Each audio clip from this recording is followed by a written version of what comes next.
Hello दोस्तों, एक बार फिर से आप सबका मेरे अपने इस यूट्यूब चैनल पर स्वागत है। आज हम अपने ट्रांसफार्मर की क्लास को आगे कंटिन्यू करते हैं। पिछली क्लास में हमने ट्रांसफार्मर के 3 फेज जो ट्रांसफार्मर होते हैं उनके संयोजनों के बारे में पढ़ रहे थे। उसमें किस तरह के अलग अलग जो प्रकार होते हैं ट्रांसफार्मर के उनके बारे में जान रहे थे। आज उसे आगे पढ़ते हैं। हमने पिछली क्लास में वीवी संयोजन के बारे में पढ़ लिया था, स्टार इंटर स्टार संयोजन के बारे में पढ़ा था। आज उससे आगे बढ़ते हैं कि ट्रेसरी या स्टेबिलाइजिंग वाइंडिंग क्या होती है। ट्रांसफार्मर ही होता है, किस तरह से होता है उसमें देखते हैं। ट्रेसरी या स्टेबिलाइजिंग वाइंडिंग जो होती है ये कहाँ करते हैं और किस तरह से करते हैं, इसे ध्यान से देखना। पहले मैं ट्रांसफार्मर बना लेता हूँ। स्टार स्टार संयोजित एक ट्रांसफार्मर का निर्माण करते हैं कुछ इस तरह से। मैंने प्राइमरी में स्टार से कनेक्शन कर दिए। ये इस ट्रांसफार्मर की कोर बना रहा हूँ मैं इस तरह से।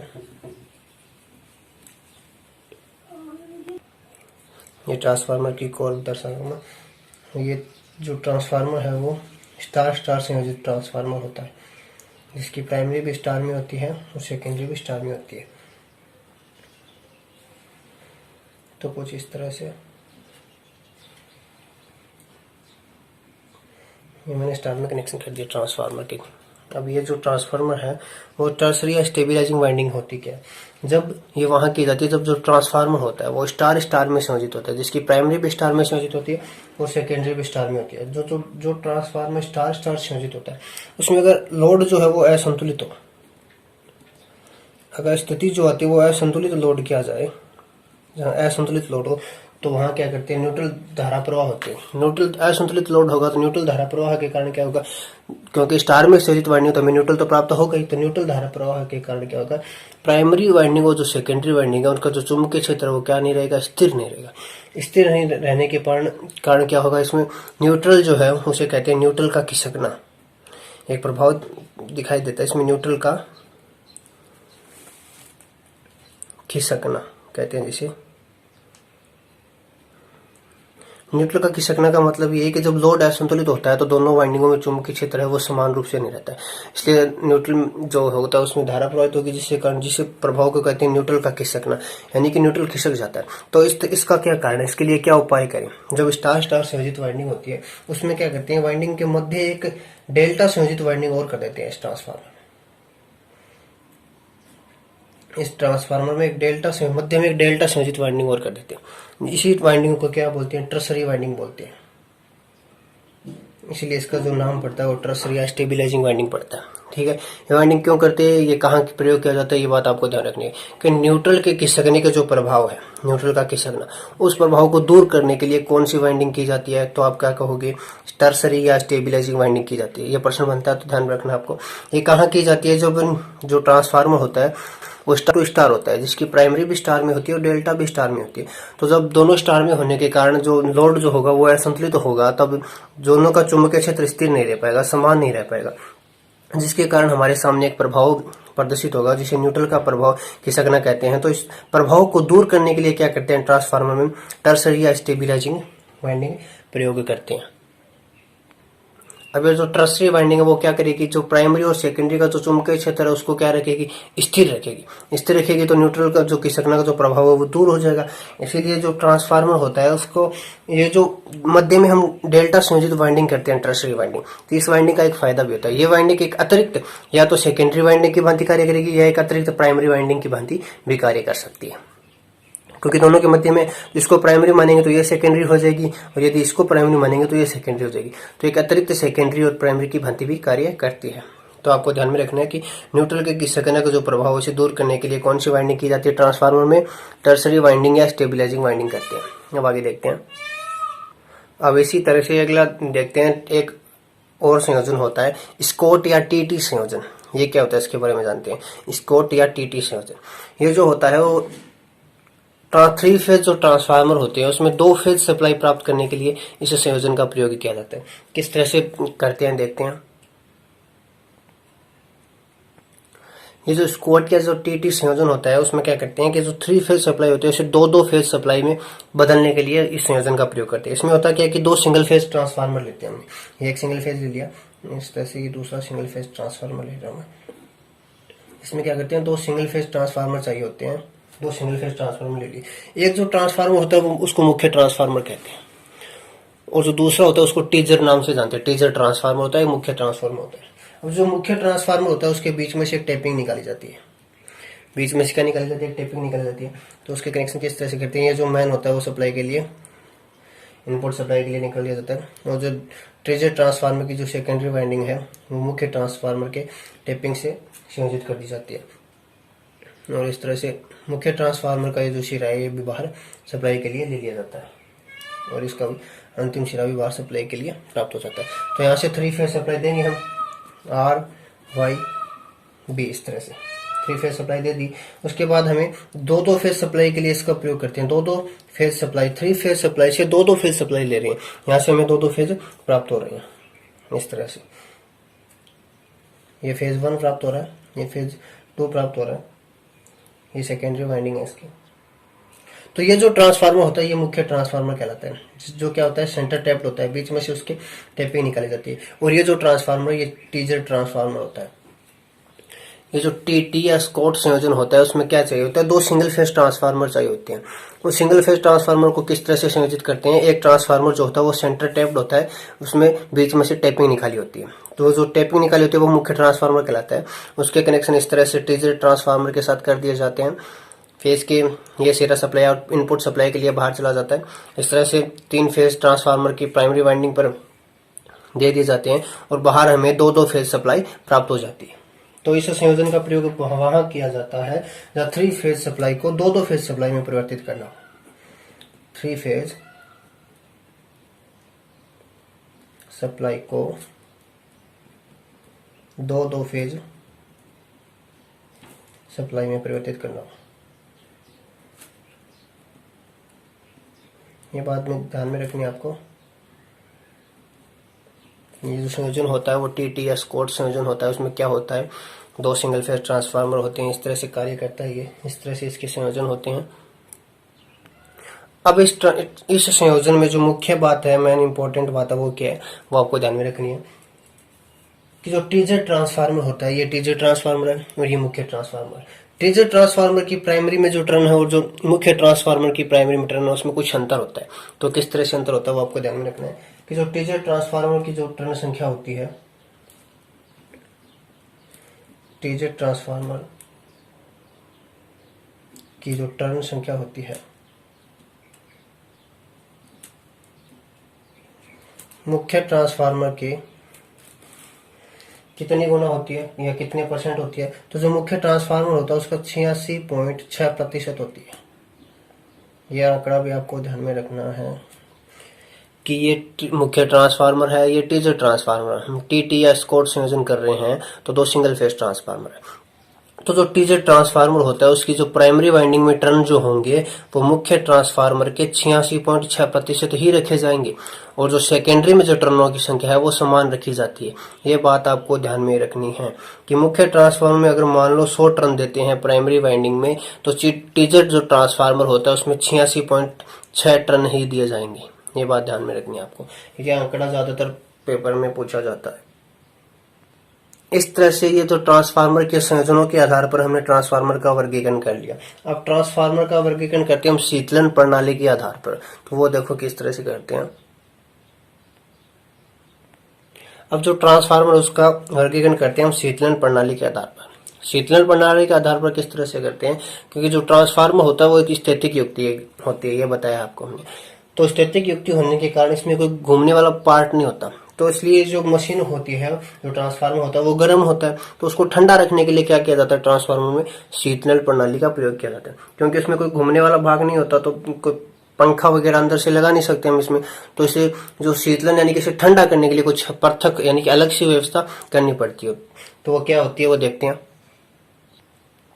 इसमें जो पहला आता है वो आता है प्राकृतिक रूप से शीतलित ट्रांसफार्मर। नाम से पता चल रहा है कि प्राकृतिक रूप से शीतलित हो रहा है, यानी कि प्राकृतिक रूप से क्या हो रहा है? शीतलन हो रहा है। इसमें कोई पृथक इसमें कोई व्यवस्था नहीं की जाती है। इसमें ये आपको याद रखने वाली बात क्या है वो मैं बता देता हूँ। इसमें जो नोट करने वाली मेन बात ये है, ये जो ट्रांसफार्मर होते हैं वो क्या होते हैं? कम क्षमता के होते हैं। कम क्षमता का मतलब क्या होता है? कम क्षमता की होती है। कितनी क्षमता तक होती है? कम क्षमता में हम कह सकते हैं 15 kVA तक होते हैं। कम क्षमता का मतलब 15 केवी तक के क्या होते हैं, छोटे ट्रांसफार्मर होते हैं, जिसमें क्या करते हैं हम शीतलन प्रणाली की अलग से क्या करते हैं, कोई व्यवस्था नहीं की जाती है। और ये प्राकृतिक रूप से क्या होते हैं, शीतलित होते हैं, क्योंकि इसमें जो उत्पन्न जो ऊष्मा होती है वो क्या होती है, कम होती है, क्योंकि ये छोटे होते हैं आकार में, इसीलिए इसका नाम क्या दिया गया है, प्राकृतिक रूप से शीतलित ट्रांसफार्मर। तो इसमें प्रश्न क्या पूछा जाता है, मेन बात है वो क्या है, यही है कि प्राकृतिक रूप से जो शीतलित ट्रांसफार्मर होते हैं वो कितने केवी तक होते हैं। तो ये आपको ध्यान रखना, 15 केवी तक जो ट्रांसफार्मर होते हैं, ट्रांसफार्मर की जो रेटिंग आती है वो केवी में आती है।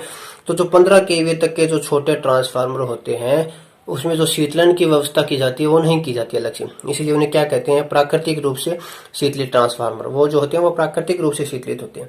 तो आपको यही ध्यान रखना है कि ये कितनी क्षमता तक के होते हैं, 15 केवी तक के होते हैं। और दूसरा है तेल द्वारा प्राकृतिक रूप से शीतलित। तेल द्वारा प्राकृतिक रूप से शीतलित किस तरह से होता है, इसमें भी मैं आपको बता देता हूँ, ध्यान में रखने वाली बात कौन सी है। एक बार इसके बारे में थोड़ा जान लो। क्या होता है कि जो ट्रांसफार्मर होता है, चित्र बनाकर आपको बताऊंगा मैं बाद में, पहले देख लो कि जो ट्रांसफार्मर होता है उसमें क्या डाला जाता है, ट्रांसफार्मर ऑयल डाला जाता है, ट्रांसफार्मर तेल डालते हैं उसमें। वो तेल क्या कार्य करता है, ट्रांसफार्मर में शीतलन का कार्य करता है। नाम दिया ना, तेल द्वारा प्राकृतिक रूप से शीतलन। वो तेल क्या करेगा, ट्रांसफार्मर को ठंडा रखने का कार्य करेगा। वो तेल ट्रांसफार्मर में कुछ नलियों के माध्यम से ट्रांसफार्मर के अंदर गमन करता रहता है, कभी बाहर पाइपों के माध्यम से बाहर निकलता है, कभी अंदर जाता है। इस तरह से ट्रांसफार्मर की जो वाइंडिंग में जो ऊष्मा उत्पन्न होती है उसको अवशोषित कर लेता है। तो ये जो ट्रांसफार्मर होता है वो तेल द्वारा प्राकृतिक रूप से शीतलित होता है। तो इसमें आपको ध्यान में रखने वाली बात क्या है, प्रश्न किस तरह से पूछेगा कि जो तेल द्वारा प्राकृतिक रूप से शीतलित ट्रांसफार्मर होते हैं वो कितनी क्षमता तक के होते हैं। तो ये आपको ध्यान में रखना है, इसकी जो क्षमता होती है वो 500 केवी तक होती है।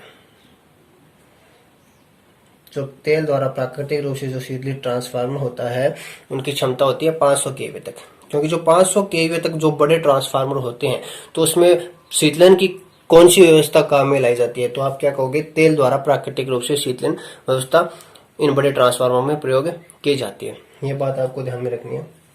इस ट्रांसफार्मर में और मैं आगे चित्र द्वारा आपको समझा दूंगा किस तरह से तेल इसमें डाला जाता है, किस तरह से ये ट्रांसफार्मर की वाइंडिंग को ठंडा रखता है। अभी देखते हैं कि तेल द्वारा जो प्राकृतिक रूप से शीतलित होता है वो किस तरह से होता है। ये मैंने आपको ट्रांसफार्मर बनाकर दिखाया। ये ट्रांसफार्मर की बॉडी है, इसके अंदर कोर स्थापित किए, उस पर ये प्राइमरी वाइंडिंग है, सेकेंडरी वाइंडिंग की है। ये ट्रांसफार्मर की बाहर आप देखोगे कहीं ट्रांसफार्मर तो उसे इस तरह से बाहर पाइप वगैरह नलियां लगी होती है, ये वो है। ये ट्रांसफार्मर जो होता है उसके ऊपर एक अतिरिक्त टैंक को लगाते हैं जिसे कंजर्वेटर कहते हैं। इन भागों के बारे में हम बाद में पढ़ेंगे, आगे जो टॉपिक आएगा उसमें, लेकिन अभी देख लो किस तरह से शीतलित होता है। इसमें भी तेल चला जाता है। ये जो वाइंडिंग होती है पूरी तरह से किसमें, तेल में डूबी होती है। ट्रांसफार्मर में ये तेल में पूरी तरह से डूबी होती है। अब जब ट्रांसफार्मर लोड से जुड़ा होता है तो गर्म होता है, तो इसकी वाइंडिंग भी गर्म होती है, तो उसमें जो ऊष्मा होती है वो ये तेल क्या करता है, तेल ठंडा होता है उसको क्या कर लेता है, अवशोषित कर लेता है। अब आपको पता है जैसे जैसे भी किसी चीज को आप गर्म करते हो वो उबलने लगती है। पानी को भी गर्म करोगे तो उबलने लगेगी। तो जैसे जैसे जो तेल वो गर्म होगा वो ऊपर उठने लगेगा। जैसे जैसे ऊपर उठने लगेगा तो इस नली के माध्यम से ऊपर वाले टैंक में आ जाएगा इस तरह से। तो ये जो ट्रांसफार्मर फिर क्या करेगा, उस टैंक में जाकर फिर धीरे धीरे क्या होगा, ठंडा वापस होगा तो धीरे धीरे नीचे नीचे सिकुड़ना शुरू होगा। जो ट्रांसफार्मर ऑयल होता है वो फिर वापस इस टैंक में आ जाएगा। और इस नलियों के माध्यम से क्या होता है, ट्रांसफार्मर जो ऑयल होता है वो बाहर निकलता है। बाहर निकलेगा तो हवा के माध्यम से क्या होगा, ये जो पाइपें होती है वो ठंडी हो जाएगी। फिर हवा, इनके अंदर अगर तेल भरा है तो हवा के माध्यम से वो तेल भी ठंडा हो जाएगा। इस तरह से ट्रांसफार्मर के अंदर वापस चला जाएगा। तो इस तरह से ये प्रक्रिया होती रहती है और ये तेल द्वारा प्राकृतिक रूप से शीतलित होता रहता है ट्रांसफार्मर। अब देखते हैं अगला जो है वो जल द्वारा ट्रांसफार्मर को कैसे शीतलित किया जाता है। तो ये प्रणाली काम में ली जाती है तेल को, ट्रांसफार्मर को शीतलित करने के लिए जल द्वारा शीतलित। पहले देख लेते हैं इसकी क्षमता कितनी होती है, कि कितनी क्षमता तक के जो ट्रांसफार्मर होते हैं उसमें ये काम में ला जाती है शीतलन प्रणाली। तो उसके बारे में आपको ध्यान में रखना है कि जो जल द्वारा शीतलित प्रणाली है वो 500 केवीए से अधिक क्षमता के जो ट्रांसफार्मर होते हैं उसमें काम में लाई जाती है जल द्वारा शीतलित जो प्रणाली होती है। ये बात आपको ध्यान रखनी है, 500 केवी से जो अधिक क्षमता की होती है। अब इसमें होता क्या है वो मैं आपको बताता हूँ। ये जो ट्रांसफार्मर का मैंने बताया था इस तरह से चित्र, इसमें हमने देखा कि इसमें क्या होता है, ये तो था तेल द्वारा ट्रांसफार्मर शीतलित हो रहा है। इसमें क्या करते हैं, ट्रांसफार्मर में क्या करते हैं, जो मुख्य ऑयल टैंक होता है, ये मुख्य ऑयल टैंक है ना, इसका मुख्य ऑयल टैंक के अंदर क्या होता है, इसके अंदर एक पाइप इस तरह से क्या कर दिए जाते हैं, पाइप ऑयल टैंक के अंदर ही इस तरह से पाइप बिछा दिए जाते हैं। ठीक है, इस तरह से पाइप बिछा दिए जाते हैं। उन पाइपों में क्या करवाया जाता है, ठंडा जल प्रवाहित किया जाता है। ये पाइप इस तरह से बाहर भी निकले होते हैं, तो उसमें क्या करते हैं, ठंडा जल प्रवाहित किया जाता है ट्रांसफार्मर के पाइप में से। जब ठंडा जल प्रवाहित करेंगे तो ये पाइपों के माध्यम से जल जाएगा, तो जो ट्रांसफार्मर ऑयल की जो उष्मा होगी वो जल क्या कर लेगा, ग्रहण कर लेगा। तो जल गर्म हो जाएगा, और ट्रांसफार्मर की जो उष्मा है उसको क्या करेगा, कम करेगा। इस तरह से जल बाहर निकलेगा तो फिर ठंडा हो जाएगा। इस तरह से अंदर बाहर, इस तरह से ये प्रक्रिया चालू रहती है। तो ये हो जाता है ट्रांसफार्मर जल द्वारा शीतलित ट्रांसफार्मर। इनमें ज्यादातर जो प्रश्न पूछे जाते हैं वो ये पूछे जाते हैं कि इसकी जो क्षमता होती है और कितनी क्षमता तक के जो ट्रांसफार्मर होते हैं उनमें ये प्रणाली काम में लाई जाती है। तो ये बात आपको ध्यान में रखनी है। आगे देखते हैं, अगला है वायु दाब द्वारा शीतलित ट्रांसफार्मर में जो शीतलन प्रणाली है उसमें अगला आता है वायु दाब द्वारा। वायु दाब द्वारा कैसे ट्रांसफार्मर को शीतलन किया जाता है ये देखते हैं। ये जो प्रणाली होती है वो शुष्क शीतलन प्रणाली कहलाती है। कौन सी कहलाती है, शुष्क शीतलन प्रणाली होती है। ट्रांसफार्मर में शुष्क शीतलन प्रणाली होती है, वायु दाब द्वारा जो प्रयोग में रहते हैं। इसमें कहते हैं ट्रांसफार्मर की जो कोर होती है ना, ट्रांसफार्मर की कोर, उसमें एयर डक्ट रखे जाते हैं, यानी कि छिद्र रखे जाते हैं, उनमें छिद्र कर दिए जाते हैं, छिद्र रख दिए जाते हैं। ट्रांसफार्मर नीचे की ओर क्या करते हैं, पंखे लगा दिए जाते हैं। जब ट्रांसफार्मर की कोर जो होती है इस तरह से, ये ट्रांसफार्मर की कोर होती है, इसमें हम वाइंडिंग करते हैं। ट्रांसफार्मर की कोर में क्या निकाल दिए जाते हैं, छिद्र निकाल दिए जाते हैं। ट्रांसफार्मर की कोर में जब छिद्र, जिसे एयर डक्ट बोलते हैं हम, छिद्रों को एयर डक्ट कहा जाता है। जब ट्रांसफार्मर में छिद्र निकाल दी, कोर की, ट्रांसफार्मर की कोर में छिद्र निकाल दी, फिर ट्रांसफार्मर के नीचे क्या लगा जाते हैं, बड़े बड़े पंखे लगा दिए जाते हैं। इस तरह से बड़े बड़े पंखे लगा दिए जाते हैं। पंखों द्वारा ट्रांसफार्मर को क्या किया जाता है, हवा दी जाती है, और ये हवा इन छिद्रों के माध्यम से बाहर निकल जाती है। इस तरह से ट्रांसफार्मर की जो वाइंडिंग होती है, जो कोर होती है, वो क्या हो जाती है, ठंडी हो जाती है। तो ये प्रणाली होती है वायु दाब द्वारा शीतलन प्रणाली। पंखे लगाकर जो हवा क्या कर देते हैं, गर्मी को क्या निकाल देती है, एयर डक्टों के माध्यम से। जब पंखों द्वारा वायु दी जाएगी तो हवा इसके माध्यम से, एयर डक्ट के माध्यम से अंदर से प्रवेश होकर इसकी जो गर्मी है उसको क्या निकाल देगी, बाहर निकाल देगी। तो ये होती है वायु दाब द्वारा शीतलन प्रणाली ट्रांसफार्मर की। इस तरह से ट्रांसफार्मर में ये जो है वो शीतलन प्रणालियां काम में ले जाती है। अब आगे देखते हैं ट्रांसफार्मर ऑयल के बारे में। ट्रांसफार्मर ऑयल क्या होता है उसके बारे में जानते हैं।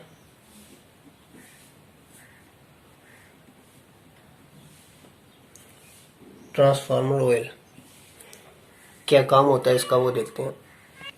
ट्रांसफार्मर ऑयल होता क्या है वो देखते हैं। ट्रांसफार्मर ऑयल का सबसे पहले आपको ध्यान रखने की मोस्ट बात है इसमें कि इसका कार्य क्या होता है। पूछ लेते हैं, ट्रांसफार्मर जो होता है, ऑयल जो होता है, विद्युत का चालक होता है, कुचालक होता है। तो ट्रांसफार्मर ऑयल जो होता है वो विद्युत का कुचालक होता है। इसका कार्य क्या होता है, एक तो शीतलन का होता है। पूछ लेता है कई बार ट्रांसफार्मर ऑयल का क्या कार्य है। ट्रांसफार्मर ऑयल का कार्य है शीतलन व चालक। जो ट्रांसफार्मर जो वाइंडिंग होती है उसमें क्या चालक का कार्य भी तो करता है ये। तो जो दो कार्य करता है, तो शीतलन का कार्य करता है यानी कि ठंडा रखने का कार्य करता है ट्रांसफार्मर की वाइंडिंग को, और उनके मध्य अचालक भी बनाए रखता है। तो ये ट्रांसफार्मर ऑयल के जो कार्य होगा। अब ट्रांसफार्मर ऑयल जो होता है वो विशेष ग्रेड के होते हैं, उसमें कुछ अलग अलग प्रकार के होते हैं। मुख्य रूप से ट्रांसफार्मर ऑयल जो होते हैं दो प्रकार के होते हैं। ट्रांसफार्मर ऑयल जो होते हैं वो मुख्य रूप से कितने प्रकार के होते हैं, दो प्रकार के होते हैं। कौन कौन से होते हैं उनके बारे में देख लेंगे। पहला जो ट्रांसफार्मर में ऑयल जो भरा जाता है उसे कहते हैं खनिज तेल। खनिज तेल ट्रांसफार्मर के अंदर भरा जाता है, जिसे हम मिनरल ऑयल भी कहते हैं। अंग्रेजी भाषा में मिनरल ऑयल कहा जाता है खनिज तेल को। दूसरा ट्रांसफार्मर में एक और ऑयल भरा जाता है जिसे हाइड्रोकार्बन तेल कहते हैं। ये बात भी आपको ध्यान में रखनी है, हाइड्रोकार्बन तेल। अब हाइड्रोकार्बन तेल का दूसरा नाम क्या है, सिंथेटिक तेल जिसको बोलते हैं। सिंथेटिक जो तेल होता है। अब सिंथेटिक तेल का एक दूसरा नाम भी होता है कृत्रिम तेल जिसको बोलते हैं। कृत्रिम तेल का मतलब क्या होता है, जिसे इंसान ने बनाया हो, इंसान द्वारा जो निर्मित चीज होती है वो कृत्रिम होती है। और जो खनिज तेल होता है वो जमीन से प्राप्त होता है हमें, ठीक है, इसलिए मिनरल ऑयल बोलते हैं। हाइड्रोकार्बन तेल जो होता है उसे HC द्वारा दर्शाया जाता है, हाइड्रोकार्बन बोलते हैं HC को।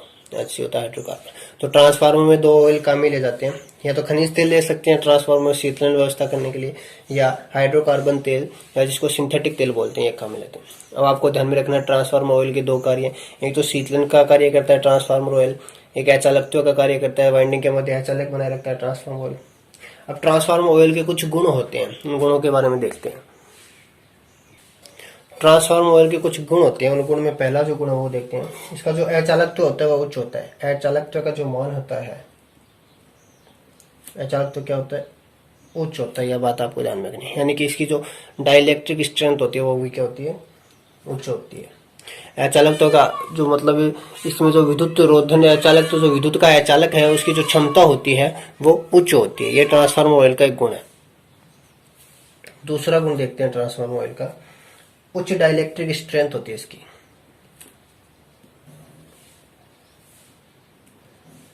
उच्च डाइलेक्ट्रिक स्ट्रेंथ, उच्च डाइलेक्ट्रिक स्ट्रेंथ क्या होती है बताएंगे आपको।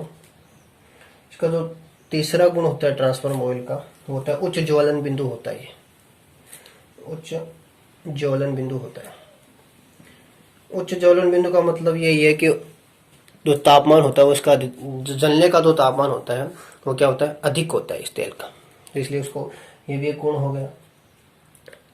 चौथा गुण इस ट्रांसफार्मर ऑयल का क्या होता है, इसकी जो निम्न विस्कोसिटी कहते हैं हम इसको, निम्न विस्कोसिटी।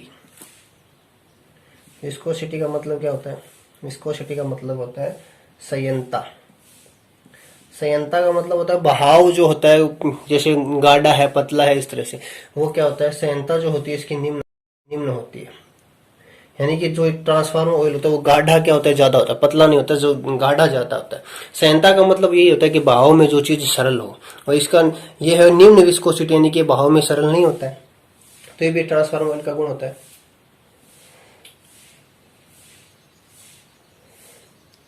भाव में सरल होता है, वैसे सॉरी मैंने गलत बता दी थोड़ा।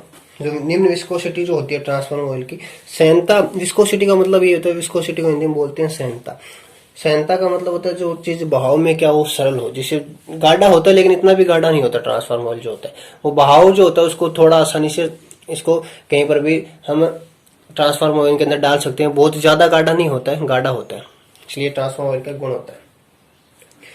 और एक पांचवा गुण है, वो क्या है, मोस्ट भी है और अच्छा भी है। ट्रांसफार्मर ऑयल का गुण है, ये कम नमी सोखता है। ट्रांसफार्मर ऑयल जो होता है कम नमी सोखने वाला होता है। ये भी ट्रांसफार्मर ऑयल का गुण है। नमी कम सोखेगा तभी तो लंबे समय तक ये क्या बना रहेगा, अचालक बना रहेगा। और यदि नमी ज्यादा सोखने वाला हो तो इसका जो अचालकत्व का मान होता है वो धीरे धीरे क्या होता है, नष्ट हो जाता है। तो ये इस तरह से ट्रांसफार्मर ऑयल के गुण हो जाते हैं।